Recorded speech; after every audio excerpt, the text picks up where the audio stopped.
Bonjour Hervé Carès. Bonjour Sylvain Bonjour Ferreira. Elena. Hervé, Bonjour. Hervé, vous êtes expert en communication de crise, breveté de l'école de guerre, ancien colonel de l'armée française. Merci d'être avec nous aujourd'hui. Nous nous rencontrons souvent au Dialogue franco-russe pour débattre et parler de l'actualité. Merci Sylvain. Également, nous avons enregistré une très belle interview l'année dernière. Donc, merci d'être là avec nous aujourd'hui pour le dialogue. Vous êtes historien militaire, auteur de plusieurs ouvrages, notamment dédiés à la Seconde Guerre mondiale, mais pas que. Et vous animez Veille stratégique. On va mettre dans le descriptif le lien. J'invite tout le monde à consulter ce blog, ses publications et les vidéos. Et je vais commencer par les tout derniers événements de ce week-end, c'est-à-dire des frappes ukrainiennes en Crimée menées à l'aide d'un missile américain. Donc il y avait quatre missiles qui auraient été interceptés et l'un des missiles qui tombait donc sur l'une des plages à Sébastopol. 150 personnes blessées, deux enfants morts. Hervé, vous avez dit dans l'une de vos interviews, et là je cite, la Russie a lancé une opération militaire spéciale en Ukraine pour éviter justement un conflit direct avec l'OTAN. Mais là, on est en plein dedans. Ouais, donc c'est à moi de répondre. Ah oui, c'est à vous. On va commencer par vous. Ouais, d'accord. Donc je pense d'abord qu'il faut se poser la question de ce qui s'est passé, hein. Alors, avec ces 5 missiles à ATACMS qui ont été lancés sur la Crimée, il faut imaginer que de part et d'autre, hein, quand on utilise des munitions comme ça qui sont très chères, alors quand je dis de part et d'autre, en toute logique militaire et en toute logique de travail d'état-major et de ciblage, on va pas dépenser, c'est horrible, hein, ce que je veux dire, on va pas dépenser des munitions qui valent 1 million de dollars l'unité pour un acte terroriste. Ça, c'est la logique militaire et la logique stratégique. Parce que lorsque l'on fait une frappe, que ce soit les Russes lorsqu'ils font une frappe sur l'Ukraine ou les Ukrainiens lorsqu'ils font des frappes maintenant avec des moyens qui ont été donnés par les Occidentaux et notamment par les Américains, il y a un ciblage qui est fait derrière, d'autant plus que ces moyens américains et occidentaux font souvent appel à des moyens de renseignement de l'OTAN. Ce qui veut dire que le travail d'état-major de ciblage qui va être fait pour faire le dossier d'objectif va impliquer, d'une manière ou d'une autre, des techniciens et des officiers de l'OTAN. Alors, cette frappe est le résultat malheureux qu'il y a eu sur la plage de Sébastopol. On est un peu dans le cas de figure où la défense antiaérienne, un petit peu comme en Israël ou même en Ukraine, elle n'est pas efficace à 100%. C'est que elle abat donc les vecteurs, hein, donc les missiles, elle abat, elle détruit, donc les débris tombent au sol et ensuite parfois ils peuvent même être également déviés. Donc, moi, sur un plan purement militaire et technique, travail d'état-major et de réflexion de ciblage, cette frappe, avec 5 missiles, hein, c'est énorme en fait. On voit qu'il y a une volonté de saturation, cibler très probablement une cible à forte valeur ajoutée en Crimée, laquelle seuls les planificateurs qui l'ont fait pourraient répondre. Ensuite, la deuxième hypothèse, qui est celle de Jacques Beau, alors moi je n'y souscris pas tellement, hein, ça serait que ça serait une action, on va dire, à l'initiative des Ukrainiens, justement pour créer une montée de tension entre les États-Unis et la Russie, puisque ce sont des munitions américaines. Alors pourquoi je n'y crois pas? Parce que les Ukrainiens sont très tributaires en fait des techniciens occidentaux et de l'OTAN, aussi bien pour la mise en œuvre de ces moyens que pour en fait le guidage et la détection des cibles. Donc la première hypothèse, c'est que malheureusement, c'est des débris qui tombent avec des sous-munitions, parce qu'un des missiles avait des sous-munitions, ou peut-être les autres aussi d'ailleurs, sur la plage, et ça fait ces dégâts et ces victimes, hein, qui sont importantes. Et ensuite, la deuxième hypothèse, qui est celle de Jacques Beau, c'est une volonté des Ukrainiens d'une manière à ferrer les Occidentaux, parce que le but des Ukrainiens, sur un plan stratégique, il ne faut pas l'oublier, hein, c'est d'arriver à engager de plus en plus les Occidentaux dans le conflit, parce qu'ils savent très bien que sur le plan stratégique, ils ne font pas le poids tout seuls face à la Russie.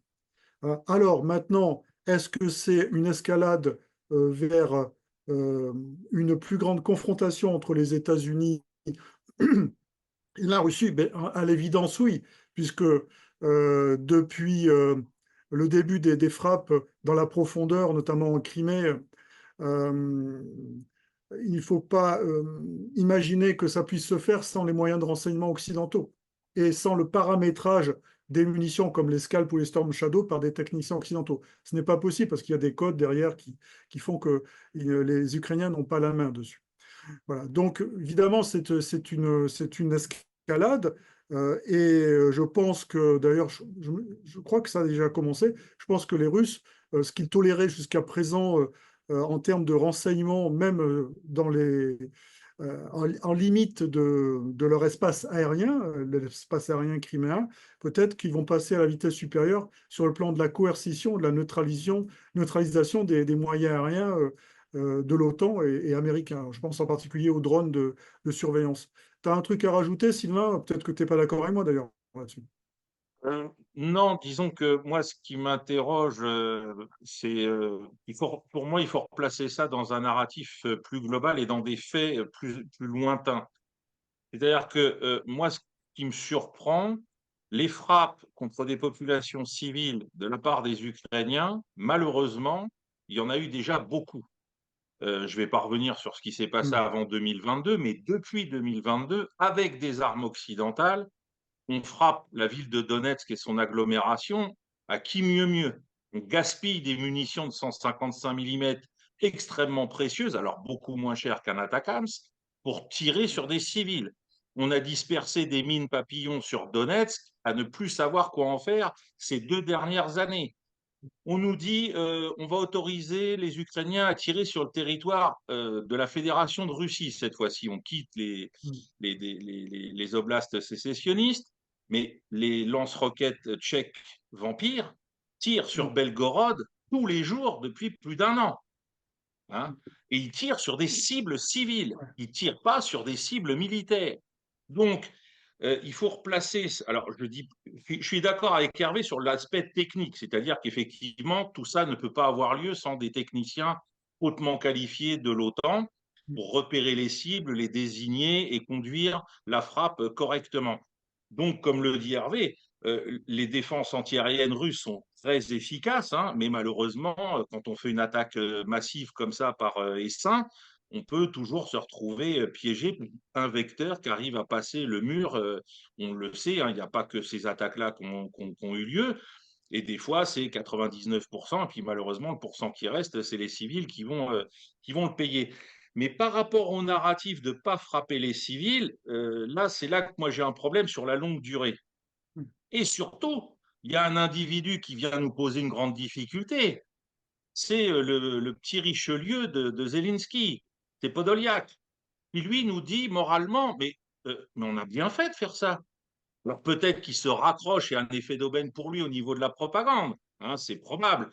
Mais lui, il vient, quand on l'interroge en lui disant, mais vous vous rendez compte, vous avez tué des civils, il n'y a aucune cible militaire, etc. Lui, il dit, ah mais non, de toute façon, la Crimée, c'est un vaste entrepôt de concentration des troupes russes qui sert à alimenter l'opération militaire spéciale. Donc, c'est une free fire zone pour nous. Alors, encore une fois, d'un point de vue moral, pour nous occidentaux, c'est un langage qu'on ne peut plus supporter, que ce soit à Gaza, que ce soit là-bas. Hein, parce qu'on n'a Hmm. pas hurlé au loup pendant toute la durée de la guerre du Vietnam pour supporter ce genre de discours aujourd'hui. Donc c'est là que c'est très complexe. Moi, par contre, sur le problème de la hausse du niveau de confrontation, je ne sais pas si c'est parce que j'ai été traumatisé en 1983 par l'opération Able Archer, et que de l'autre côté, je suis un fan de Shakespeare. Mais pour moi, tout ça, ça reste toujours beaucoup de bruit pour rien. L'année 1983, du mois de septembre au mois de novembre, nous a amené, si on écoute les historiens, au bord d'une confrontation nucléaire involontaire par l'intoxication des services soviétiques par l'OTAN, alors qu'on a eu un avion de ligne coréen qui a été abattu par la chasse soviétique aux abords de Sakhaline, et ça n'a jamais débouché sur la guerre nucléaire. Donc je pense que il faut vraiment faire preuve de beaucoup de discernement pour prendre en main tous ces éléments qui sont extrêmement paradoxaux parfois, pour comprendre là où on en est. Mais moi, je pense, parce que une fois encore, l'objectif stratégique à très long terme des Anglo-Saxons, c'est séparer la Russie de l'Europe occidentale. Ils y sont parvenus. Ils ne veulent pas de confrontation armée directe entre les deux États. Et j'espère ne pas me tromper.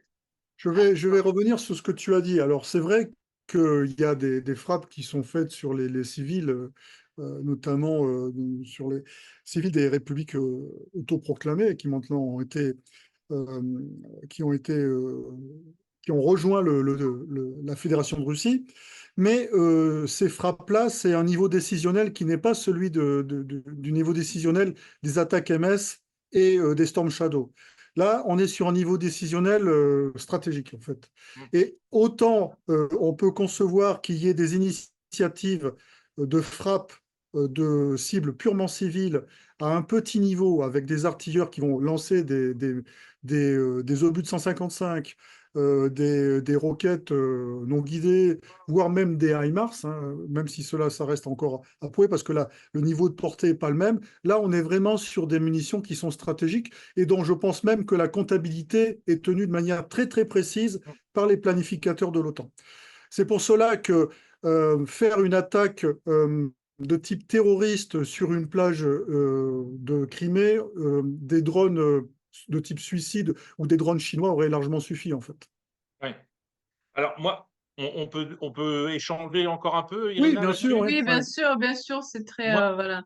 moi, la question ensuite, puisque tu as abordé l'incertitude sur la cible, Mm. c'est que globalement, on sait que la flotte de la mer Noire a été repoussée Mm. vers l'est, vers Novorossiysk. Donc, qu'est-ce qui pourrait être aussi intéressant pour justifier un emploi aussi important d'autant de munitions d'un Ouais. seul coup?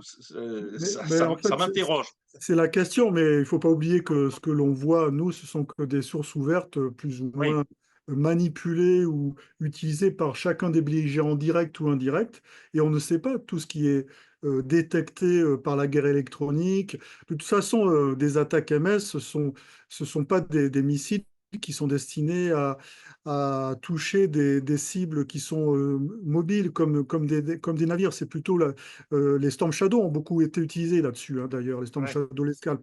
Donc je pense qu'il y avait une cible qui était autre, hein, et qui était, à mon avis, la cible qui était visée par cette attaque. En tous les cas, sur un plan stratégique, il est clair que comme les Ukrainiens sont en difficulté sur le front terrestre, depuis le début de la guerre, le front maritime et le territoire de Crimée, la péninsule de Crimée, constitue un centre de gravité où les Ukrainiens peuvent fragiliser et agresser les Russes, hein, donc un centre de gravité russe qui peut être agressé à moindre coût pour les Ukrainiens parce que ils ne mettent pas en jeu leur centre de gravité qui est très fragilisé, c'est-à-dire leurs ressources humaines, et ils utilisent énormément de moyens techniques qui leur sont prêtés par les Occidentaux et ils utilisent également énormément le renseignement donné par les Occidentaux. Donc c'est le front, ce front maritime et ce front de la péninsule de Crimée, c'est le front sur lequel, entre guillemets, ils peuvent porter des coups à la Russie.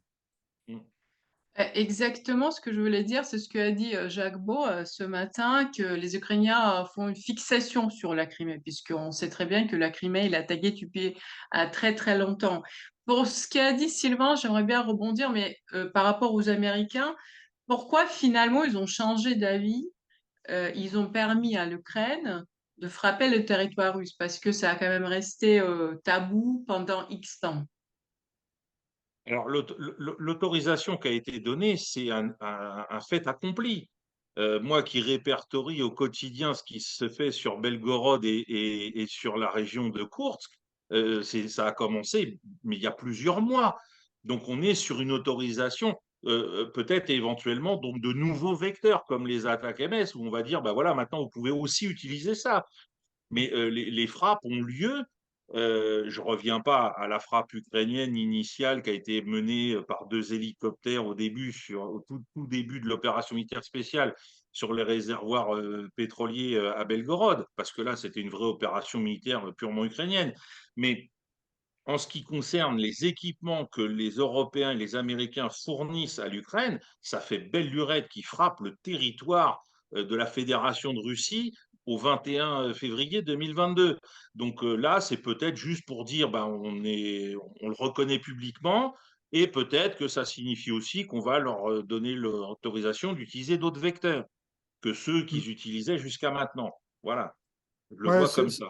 oui, ce sont les grandes difficultés des forces terrestres ukrainiennes qui créent en fait cette, euh, cette possibilité qui est donnée par les Américains de frapper ouvertement en utilisant un nouveau moyen, justement les attaques MS, avec cette portée de 300 km. Parce que c'est pas anodin, alors évidemment, c'est 300 km par rapport au front, puisque les lanceurs se mettent au moins à minima à 50 km en arrière du front, mais ça donne des possibilités, notamment sur la région de Kharkov, où les Ukrainiens étaient en difficulté jusqu'à leur contre-attaque. Je pense que Sylvain en parlera tout à l'heure.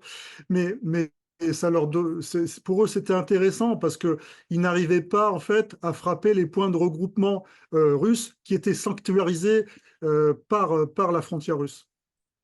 Alors, Rapidement, pardon Sylvain, rapidement vous allez ajouter, mais rapidement la situation sur le front, juste pour un petit peu rappeler ce qui se passe réellement à nos auditeurs. sur le Bah, je front laisse pas. terrestre, Sylvain. Vas-y, Sylvain, c'est toi qui suis le sur, mieux. sur le front terrestre, on est sur une guerre de position, grignotage de l'armée russe qui est à l'initiative dans tous les secteurs, en étant offensif dans tous les secteurs sauf celui de Kharkov, où là, à Kharkov, ils ont ouvert un front, ils ont fait du Falkenhayn dans le texte à Verdun, hein, c'est-à-dire qu'ils ont rouvert un front symbolique face à une ville qui a une puissance symbolique et politique qui est monumentale, hein, comme Verdun pour nous en 1916. Et comme pour nous, Français, en 1916, ben, au lieu de lâcher la ville et puis de se replier sur des positions plus favorables, alors là, non seulement les Ukrainiens ont décidé d'arrêter les Russes, mais surtout, ils ont décidé, ce qui est complètement fou par rapport aux appuis-feux dont disposent les Russes, c'est qu'ils ont décidé de lancer des contre-attaques tactiques. Où là, on voit qu'en plus, les Russes sortent les FAB de 3 tonnes, hein, les bombes planantes de 3 tonnes, c'est absolument dingue au niveau de l'attrition. C'est-à-dire que le plan d'attrition opératif des Russes se poursuit. Et il a attiré à lui, comme pour nous en 1916 à Verdun, c'est un aspirateur des réserves de l'armée ukrainienne. Donc c'est une catastrophe d'être entré dans ce plan-là. Pour l'armée ukrainienne, c'est terrible. Et l'attrition va être terrible. Enfin, elle est terrible, puisque ça dure depuis 1 mois et demi maintenant. Depuis la bataille de Bakhmout, la stratégie des Russes, c'est la strition. Donc, il organise autour de batailles dans lesquelles les Ukrainiens, pour des raisons psychologiques, pour des raisons politiques, pour des raisons idéologiques, ne veulent pas reculer ou engagent des forces. Ça a été le cas à Bakhmout, hein, quasiment pendant 4 mois. Après, lors de la contre-offensive, ça a été la même chose, hein, alors qu'ils ont tout fait pour attirer les Ukrainiens en laissant croire qu'ils étaient démoralisés. C'est à ce moment-là, on voyait toutes ces vidéos de soldats russes démoralisés, qui se plaignaient. On ne peut pas concevoir que les Ukrainiens se soient lancés comme ça à l'assaut, sans appui aérien, en imaginant qu'en face, ça allait résister. Ils pensaient qu'en face, les Russes allaient détaler. Parce que les Russes les avaient amenés à penser qu'ils étaient complètement démoralisés. Et ensuite, la bataille maintenant de Kharkov, elle est, comme tu l'as dit très bien, on est dans cette même configuration. Ils ont engagé très très peu d'effectifs, les Russes, sur cette bataille, essentiellement de l'infanterie. Et comme toujours, ils font confiance à leurs appuis-feux, que ce soit les appuis-feux artillerie ou les appuis-feux aériens. Et maintenant, avec les bombes guidées, notamment de 1500 et maintenant de 3000 kilos, ça va devenir terrible si jamais les Russes passent à l'offensive, notamment sur les fortifications ukrainiennes. Quand je parle d'offensive, je parle de grande offensive opérative. On n'en est pas encore là. Le président russe, il y a quelques jours, a dit prêt à armer les ennemis des pays qui arment l'Ukraine. D'ailleurs, donc, son voyage en Corée du Nord est une illustration, en quelque sorte. Qu'en pensez-vous? Vas-y, Alors, Sylvain. la Corée du Nord, c'est quelque chose, c'est pareil. J'ai l'impression que les gens redécouvrent l'eau chaude d'un seul coup. À veille stratégique, on a sorti des documents en 2022 de photos aériennes, vraisemblablement de la NSA, qui nous montraient la frontière entre la Russie et la Corée du Nord avec les trains pleins d'obus en 2022. Où on nous disait, voilà, les Nord-Coréens aident déjà la Russie. Alors, effectivement, il n'y avait pas eu de rapprochement entre les chefs d'État, parce qu'il y a déjà eu donc une première visite du président nord-coréen en Russie avant celle de Vladimir Poutine, donc à Pyongyang, pour officialiser tout ça finalement. Et on sait depuis l'année dernière que les obus de 122 et de 152 mm nord-coréens permettent à l'industrie russe de monter tranquillement en puissance sans avoir à trop piocher dans les réserves de l'Union soviétique et de maintenir, puisqu'on en parlait sur le front de Kharkov, une cadence de tir de 10 à 12 000, des fois 14 000 obus par jour, quand l'armée ukrainienne dépasse rarement les 2 000, 3 000 obus en moyenne sur la même période. Donc voilà, alors après, c'est normal, les Russes se défendent à la loyale, les ennemis de mes ennemis sont mes amis. On revient en plus dans un contexte où on revoit les mêmes que pendant la guerre froide, hein, la Corée du Nord, Cuba, des pays africains, puisque nous, Français, on en fait les frais dans notre ancien précaré. C'est tout à fait normal. Maintenant, il ne faut pas se dire que demain va y avoir une crise de Cuba bis. Hein.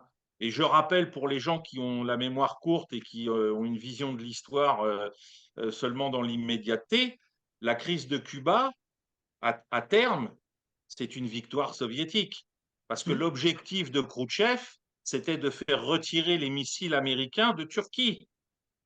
Et l'ambassadeur soviétique s'est entendu avec mon idole Bobby Kennedy, hein, le frère de John Fitzgerald Kennedy, sur ce point-là pour qu'il reste secret pendant 25 ans. Mais depuis la fin de la guerre froide, nous savons tous que la crise de Cuba est une victoire soviétique parce que les Américains ont été obligés de retirer leurs missiles d'Anatolie. Donc voilà, hein, c'est toujours intéressant de revoir les mêmes, mais avec cette fois-ci, alors la Corée du Nord n'a pas changé de régime politique, Cuba non plus, mais il y en a d'autres qui ont un peu évolué depuis. Mais c'est une bonne guerre pour moi.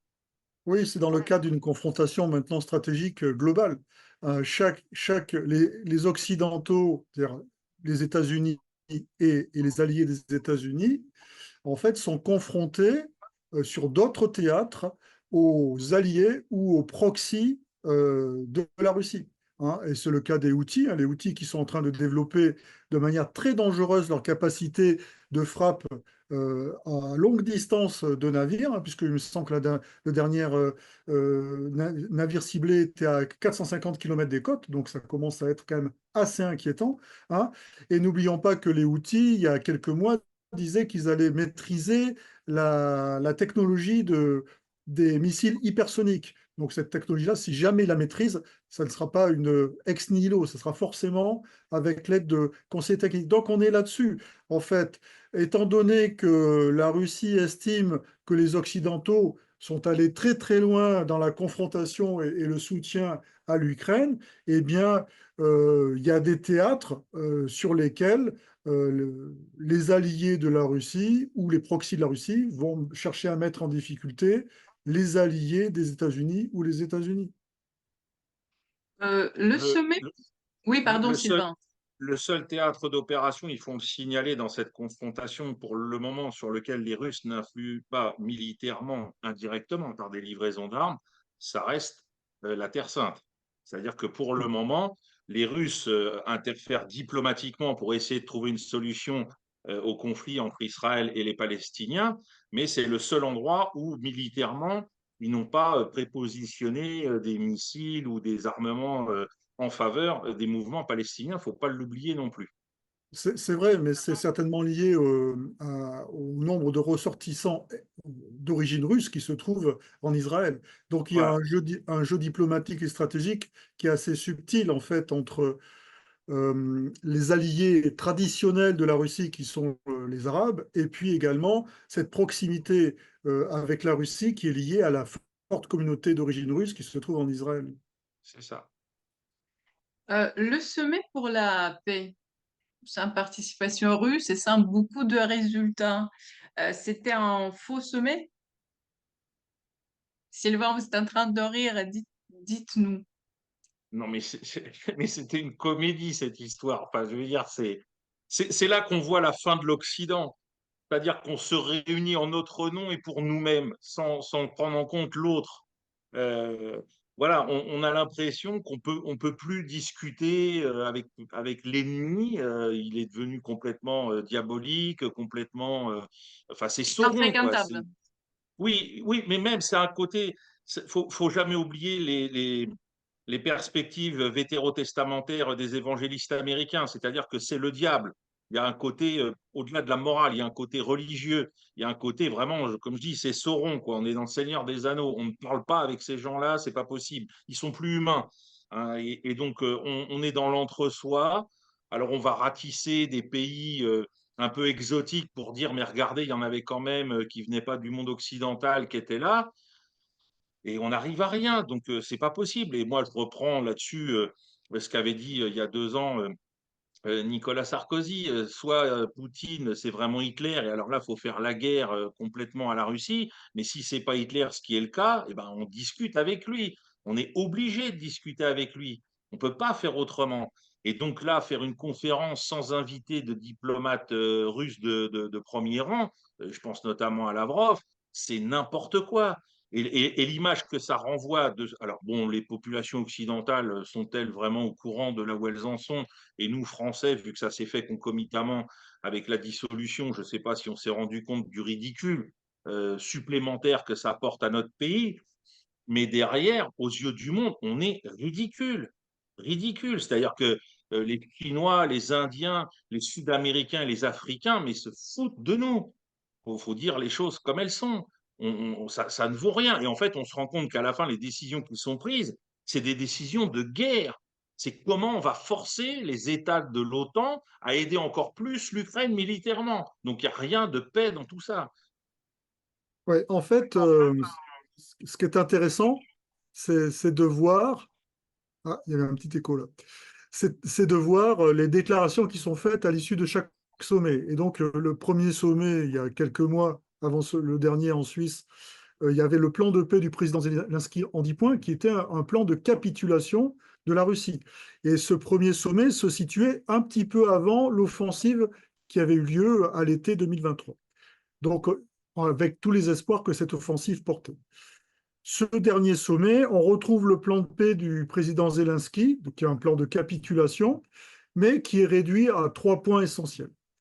Donc, on est sur un plan de paix qui est un plan de capitulation plus réduit, peut-être plus acceptable, mais ça reste quand même un plan de capitulation. Alors, le seul avantage de ce sommet, ça a été de pousser enfin la Russie à dire très clairement quels étaient les objectifs de la Russie. Parce que jusqu'à présent, il y avait beaucoup de déclarations, mais qui étaient, on va dire, assez peu pragmatiques et surtout mesurables, aussi bien sur le terrain qu'en objectif stratégique. Et là, très clairement, le plan de paix du président Poutine, qui est également un plan de capitulation de l'Ukraine, donc on voit qu'on est très très loin de la paix, hein, de part et d'autre, c'est en fait l'annexion des oblasts enfin la conquête des oblasts qui ont été annexés par la Russie. Donc on est face à une situation où c'est le sort des armes qui déterminera la fin de cette guerre pour l'instant. Ce qui est très intéressant par rapport à ce qu'Hervé vient de rappeler sur les conditions du plan russe aujourd'hui, et où on sait bien sûr que Vladimir Poutine, il est comme les Occidentaux quelque part, c'est-à-dire qu'il dit, bah voilà, nous on propose ça, il sait très bien que ça ne va pas être accepté, hein, faut le comprendre comme ça. Mais ce qui est très intéressant, c'est de le comparer à ce qu'il avait proposé en février-mars 2022, sur lequel tout le monde semblait s'être entendu, hein, comme l'a témoigné si bien l'ancien Premier ministre israélien Bennett, et où au final, on n'est pas arrivé à une entente parce que les anglo-saxons ont dit non, il faut continuer cette guerre. C'est-à-dire que, comme prévu, vous avez voulu plus de guerre, eh bien nous, on voudra plus de territoire pour compenser le fait que vous nous poussiez à continuer cette guerre. Il faut comprendre la logique des Russes. Hein. On ne fait pas 2 ans de guerre de plus pour rien. Hein. On vous a fait une offre qui était relativement acceptable en 2022 et la preuve, vous l'aviez acceptée. Finalement, vous la retirez sous la pression de tiers, et bien maintenant, 2 ans plus tard, avec les sacrifices qu'on a dû consentir, on vous demande plus. C'est tout à fait logique d'un point de vue diplomatique et militaire. Le problème actuel des Occidentaux sur un plan stratégique, c'est que les objectifs de guerre du président Zelensky, retrouver les frontières de 1991, sont inatteignables. Alors, ils étaient difficilement atteignables avant, mais maintenant, on le sait, sur le plan militaire, c'est impossible. Hein. Donc, je dis bien retrouver les frontières de 91, Crimée inclus. Donc, cette difficulté-là, pour les Occidentaux, elle est majeure, ils sont tous prononcés pour un soutien inconditionnel à l'Ukraine, en épousant de ce fait les objectifs stratégiques du président ukrainien, reconquérir. Et le président ukrainien actuellement est en vraie difficulté, parce que son sujet actuellement, c'est d'éviter de perdre du territoire. Sachant que même en imaginant qu'ils arrivent à peu près stabiliser le front face aux poussées russes durant la fin de l'année 2024 et surtout cette phase qui va être assez dangereuse, cette phase estivale qui risque d'être assez dangereuse. Quid de 2025? Alors l'espoir ensuite des Occidentaux, c'est qu'en 2025, sur un plan stratégique, l'Ukraine reparte à l'offensive. Mais le problème de l'Ukraine, son centre de gravité le plus amenuisé, c'est sa ressource humaine mobilisable. Et deuxièmement, ses forces morales sont également très, très fragilisées. Deuxième centre de gravité, c'est un pays qui, depuis 2 ans, est dans une situation de guerre quasi totale. Hein, avec des infrastructures énergétiques qui sont détruites à plus de 80%, avec des zones qui ont été complètement vidées des hommes qui étaient mobilisables, puisque la mobilisation s'est d'abord faite dans certaines zones, et puis maintenant elle commence à toucher les grandes villes comme Kiev, et ça devient de plus en plus difficile. Et surtout sur le fond de tout ce que vous avez dit, j'ai lu tout à l'heure, début des négociations sur l'adhésion à l'Union européenne de l'Ukraine et de la Moldavie. Ou le sens. C'est du en même temps, on va dire. Les gens se mettent au diapason de notre cher président de la République. C'est-à-dire qu'on croit encore à des chimères alors qu'on sait que concrètement, ça ne va pas pouvoir se… Alors la Moldavie, je ne sais pas, parce que la situation là-bas est encore dans une autre complexité, puisqu'il n'y a pas encore de guerre ouverte. Et j'espère qu'il n'y en aura pas. Mais en ce qui concerne l'Ukraine, enfin, on sait bien. Il ne faut pas oublier, même si la situation n'est pas comparable, mais ça fait des années qu'on agite la carotte de l'adhésion à l'Union européenne pour la Turquie. Et on sait bien que ça n'aboutit pas pour le moment, que ce n'est pas prêt d'aboutir. Et je pense que là, même si les circonstances ne sont pas les mêmes, c'est pareil. Il ne nous reste plus que du symbole à manipuler pour essayer de se rassurer. Ce que j'ajoute à ce que vient de dire Hervé sur les centres de gravité internes de l'Ukraine, un autre problème à l'horizon 2025, c'est que va-t-il se passer en novembre 2024 aux États-Unis? Parce que là, si c'est Trump qui est élu, c'est fin de la partie, hein, terminé. L'Ukraine, c'est fini. Hein, la guerre s'arrête et l'Ukraine a perdu. Mais tu vois, d'une certaine manière, là actuellement, vu de loin, hein, de ce que l'on peut voir, on a l'impression que les gouvernants ukrainiens sont dans une perspective nihiliste. C'est-à-dire qu'en fait, ils savent pertinemment qu'ils ne pourront jamais reconquérir les frontières de 91. Donc, le seul projet qu'ils ont pour leur pays, c'est la guerre. Ah oui, Et ça, c'est terrible, en fait. C'est terrible parce que justement, et je pense que c'est ce qui fait que la grande majorité de la population se questionne énormément. Parce qu'au départ, il y a eu un élan patriotique, c'est vrai, lors de des offensives de février 2022, notamment lorsqu'il y a eu les poussées russes vers Kiev. Et cet élan patriotique, maintenant, il est terminé parce que les gens du Donbass, pour eux, très honnêtement, sont des Russes. Et ils n'ont oui. pas envie de mourir pour le Donbass. Hein. Ils ont envie de se projeter un peu comme ils avaient tenté de se projeter avec différentes, comme la Révolution orange ou d'autres velléités. Ils veulent se projeter. Et je pense que ce qui va amener peut-être à une situation où on va aller vers la paix, c'est qu'il y a cette volonté d'un projet autre que la guerre qui va naître au sein de la population ukrainienne. Bah, on va Alors, espérer. à cet égard, il faut noter quelque chose qui est extrêmement important, qui s'est joué la semaine dernière en Allemagne dans un cadre qui est pourtant pas celui de la politique au départ. C'est cette banderole des supporters ukrainiens à l'euro qui disent rendez-nous les élections, hein, parce qu'on veut à nouveau pouvoir, en tant que peuple souverain, se prononcer sur notre destin, hein, par rapport à ce que vient de dire Hervé. Il faut prendre ça comme ça, c'est-à-dire que, et d'oser l'afficher.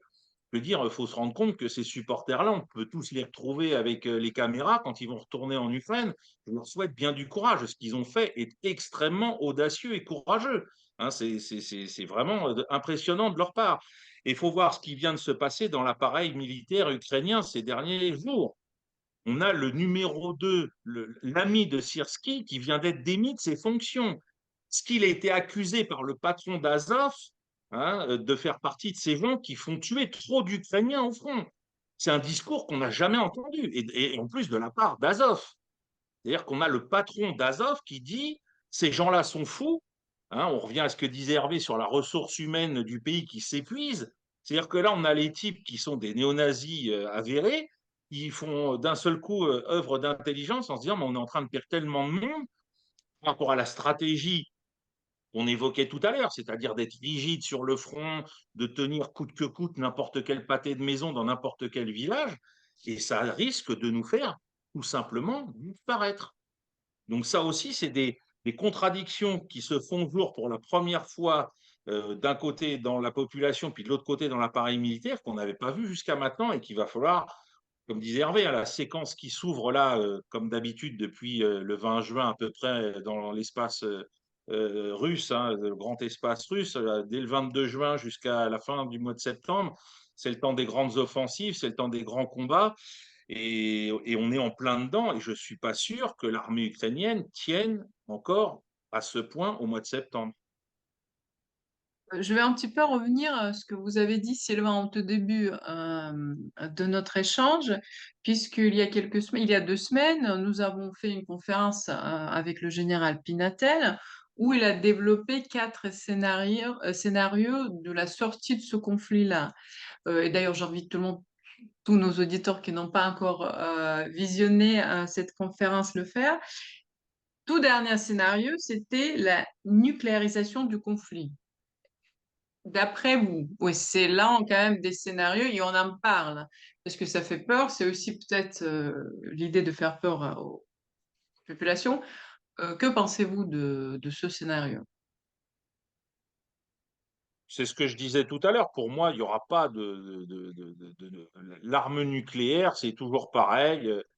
Je rappelle encore une fois, en tant qu'historien, il y a eu une fois dans l'histoire de la guerre froide, c'était au tout début en Corée, un officier de très haut rang américain, le général MacArthur pour le nommer, qui a pesé de tout son poids sur le pouvoir politique américain à l'époque pour demander l'emploi d'armes nucléaires contre la Chine.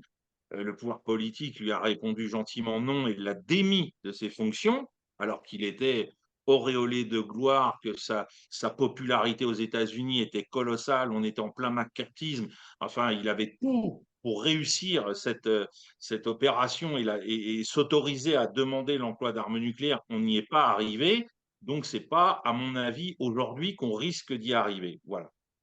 Ouais, alors le point de vue du général Pinater est très intéressant puisque lui, il défend l'hypothèse depuis le départ et qui est avérée, c'est que les Américains donnent suffisamment aux Ukrainiens pour qu'ils se défendent, mais pas assez pour qu'ils gagnent, entre guillemets. C'est ça son hypothèse et on va dire sa pensée sur ce conflit-là.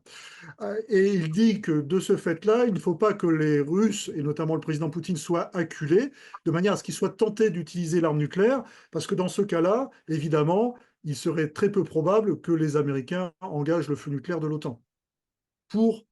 Alors, dans le cadre du déclenchement de ce feu nucléaire, il y avait, au moment où les Russes étaient en difficulté en octobre-novembre 2022, il y avait le général Desportes, qui a souvent également des réflexions qui sont intéressantes. Lui, il pensait que si jamais il y avait un feu nucléaire déclenché, il serait par exemple déclenché avec une bombe ou une munition stratégique sur l'île aux serpents, par exemple, de manière en fait, à avoir un effet psychologique sans qu'il y ait d'effet réel sur le plan des pertes ou sur le plan des dégâts, en fait.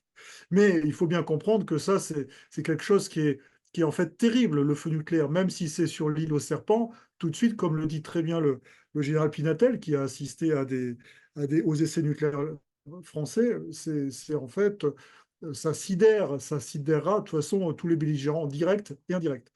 Alors, je pense que cette hypothèse du feu nucléaire aurait été envisageable quand on regarde la doctrine euh, nucléaire russe, qui est identique à celle de la doctrine nucléaire française. C'est lorsque les intérêts vitaux du pays sont menacés. Si jamais il y avait eu une offensive ukrainienne qui avait bousculé toutes les armées des républiques autoproclamées et l'armée russe, de manière à submerger la Crimée, submerger Et là, je pense là, il y aurait eu vraiment un risque. Mais on n'a jamais été dans cette configuration-là. C'est une configuration qui est quasiment impossible, hein. Et donc, cette hypothèse-là, elle explique la position des Américains, la manière dont les Américains agissent, mais c'est une hypothèse qui est très, très improbable. Nous Il avons... Oui, Sylvain. ne faut pas oublier quelque chose, hein, puisque l'interview du général Pinatel remonte à 15 jours. Il ne faut pas oublier que pour nous, ici en France, et on en a la preuve depuis 10 jours, tout ce discours alarmiste sur l'Ukraine, le 9 juin au soir, il s'est éteint avec les résultats des européennes. Et depuis le 9 juin, moi je le vois sur Veille stratégique, les audiences autour de l'Ukraine et des problèmes internationaux, la population s'y intéresse moins. Là, ça repart un petit peu depuis la fin de semaine dernière, parce que les gens sont focalisés sur la dissolution. L'objectif était de faire peur, l'objectif était de dire aux gens, voyez, si vous votez pour le RN, vous allez aider les gens qui Oui. qui sont aidés par ces gens-là, qui veulent le feu nucléaire. La réalité, comme l'a rappelé Hervé, c'est qu'on est sur des choses très, très improbables et que l'effet n'a pas, semble-t-il, beaucoup fonctionné, hein, puisque le résultat des européennes, en tout cas en France, n'est pas favorable à Emmanuel Macron. Donc voilà, peut-être qu'on le reverra par rapport à ce que je disais tout à l'heure sur l'état de l'armée ukrainienne en septembre prochain, si elle se désagrège. Peut-être viendront-ils nous resservir ce langage de la peur en nous disant, regardez, c'est Staline anteportas bis, bientôt les chars russes à Varsovie. Hein. Ouais, en fait, le conflit russo-ukrainien a été importé de manière artificielle par voie médiatique et par voie politique sur le territoire français, puisque de manière euh, consubstantielle, il n'avait pas à être importé. Les gens pouvaient s'y intéresser ou s'interroger dessus, mais ne pas être importé, alors que le conflit israélo-palestinien, lui, s'importe naturellement sur le territoire français du fait des communautés qui y vivent. Oui, merci Hervé pour cette remarque. Ce mois-ci, effectivement, on vit beaucoup d'événements en France. Notamment, j'aimerais bien revenir vite fait sur la célébration, commémoration du débarquement. L'année prochaine, on va commémorer en Russie. Vous savez très bien à quel point, Sylvain, je pense qu'on en a parlé l'année dernière, à quel point la célébration de la fin de la Seconde Guerre mondiale, la guerre patriotique, est importante pour les Russes. Et j'ai l'impression que c'est un rendez-vous manqué, c'est-à-dire que c'est l'histoire qui nous offre cette rencontre entre les Occidentaux et les Russes pour justement parler de la paix, puisque au mois de juin, la Russie n'a pas été invitée, ce qui n'était pas une surprise en soi, mais ça aurait pu donner un effet plutôt attendu par plusieurs populations de justement de paix et d'amitié. Où je suis naïve, certes. Sylvain, Hervé. D'abord, alors même si on parle d'histoire, je vais commencer. Je pense qu'il est toujours très périlleux, voire dangereux d'utiliser le mémorial pour faire de la politique. Hein, il y a l'histoire, le mémorial et ensuite la politique. Et il faut se rappeler qu'en 2014, hein, c'est ça, en 2014, j'espère que je ne me trompe pas sur la date, les commémorations du débarquement avaient été l'occasion d'engager des conversations entre le président Poutine et le président Poroshenko. Il ne faut pas l'oublier. Là, ça avait été utilisé politiquement, mais pour, d'une certaine manière, chercher à trouver des terrains d'entente et des terrains de négociation et de compromis. Là, évidemment, la situation est devenue très, très polarisée entre le président Poutine et le président Zelensky, d'autant que le président Zelensky a fait sortir un décret interdisant les négociations avec la Russie. Mais ça aurait pu être l'occasion, justement, en prenant un peu de hauteur de la part de la France, rêvons un peu, d'amener des émissaires russes à parler à des émissaires ukrainiens, hein, et non pas accentuer la polarisation de manière totalement gratuite et néfaste, hein, sur ces commémorations et surtout sur la situation quand même de conflit ouvert qui existe actuellement aux portes de l'Europe. Sylvain. C'est sûr, comme disait Hervé, hein, ça avait d'ailleurs donné l'appellation format Normandie, hein, en 2014 pour déboucher sur les accords de Minsk ensuite. Donc, une fois de plus, comme pour tout le reste depuis 10 ans que notre pays est en train de sombrer, au lieu d'être une force de proposition diplomatique entre les belligérants de par le monde, hein, on voit notre absence là sur le théâtre ukrainien et pire, le fait qu'on rajoute de l'huile sur le feu, on voit notre absence et ses conséquences en Palestine et en Israël. Voilà, nous sommes en train de disparaître de l'histoire en faisant n'importe quoi, n'importe comment. Des gens sont venus nous dire oui, mais Zelensky représente l'Ukraine, etc., qui a participé, elle aussi, en tant que République socialiste fédérative, à la lutte contre les nazis, bien évidemment. Et le président Zelensky en est l'incarnation. Son grand-père était dans l'armée rouge et était même un héros décoré de l'armée rouge. Et il y a quand même 1,8 million Ukrainiens qui sont morts les armes à la main contre le nazisme. Le problème, c'est que quand on sait qu'à Kiev, c'est les bandéristes qui tiennent le pouvoir entre leurs mains, c'est là qu'il y a un souci. Quelle est la légitimité, en plus de Zelensky en tant que président, puisqu'il n'est plus président des jure, hein, son mandat a cessé et ce n'est pas la reconnaissance complètement factice des Nations Unies qui autoriserait, je ne sais comment, par quel biais, de quel droit international, à proroger son mandat comme ça pour le plaisir. Ce monsieur, malheureusement, est complètement illégitime. Pour commencer, sans même parler de l'histoire, il n'est plus le président de l'Ukraine d'un point de vue du droit. Donc qu'il soit invité en tant que tel, mais bah non, on est désolé. Comme l'a rappelé fort intelligemment toute la diplomatie russe et le président Poutine en premier, la seule personne qui est légitime au niveau du pouvoir politique ukrainien, c'est le président de la Rada ukrainienne. Lui, il peut représenter quelque chose, il est élu, etc. Et son mandat est encore actif. Mais Zelensky, bon, ben voilà, on a décidé, pour faire plaisir à tout le camp anglo-saxon, de lui donner tapis rouge, de profiter, non pas là encore comme à Genève, pour discuter de la paix, mais pour savoir comment il est venu faire ses courses, hein. On l'a bien vu. Il est venu pour demander encore qui des munitions, qui de l'argent, etc. Donc tout ça est devenu du grand n'importe quoi. Et ce qu'il y a de pire, parce qu'il y a l'instrumentalisation, Hervé disait, il y a la politique, il y a le mémoriel et il y a l'histoire. Mais là, on a vu quand même quelque chose où il y a la confrontation des trois dans une seule image. C'est que ce monsieur qui est encore au pouvoir parce que les bandéristes le contraignent à rester là, il rencontre des vétérans américains sur lesquels tiraient des soldats ukrainiens des Osttruppen allemandes. Donc là, c'est le passé qui rencontre le présent de manière complètement folle, hein, où on voit ces vétérans, je pense à celui qui était promené par Justin Trudeau, qui veut embrasser Zelensky sur la main sans comprendre qu'il va embrasser la main de quelqu'un qui est au pouvoir par les types qui lui tiraient dessus il y a 80 ans. C'est ça qui est terrible, parce que ce vétéran-là, lui, il est encore vivant et jusqu'à sa mort, il portera les traces de son sacrifice pour notre liberté commune. Et ça, c'est dramatique que nous, Français, nous ayons participé à l'organisation de ce truc-là. Et c'est d'ailleurs d'autant plus paradoxal, et ça montre à quel point Macron est fou, c'est que pendant cette commémoration, on a rendu hommage au peuple soviétique. Hein, c'est-à-dire qu'on a cité ce qu'avait fait l'Union soviétique en juin 1944 pendant qu'il y avait la campagne de Normandie. Donc c'est là qu'on devient complètement schizophrène. On ne sait plus où nous sommes. Et donc on ne peut plus rien proposer à qui que ce soit parce qu'on est fou.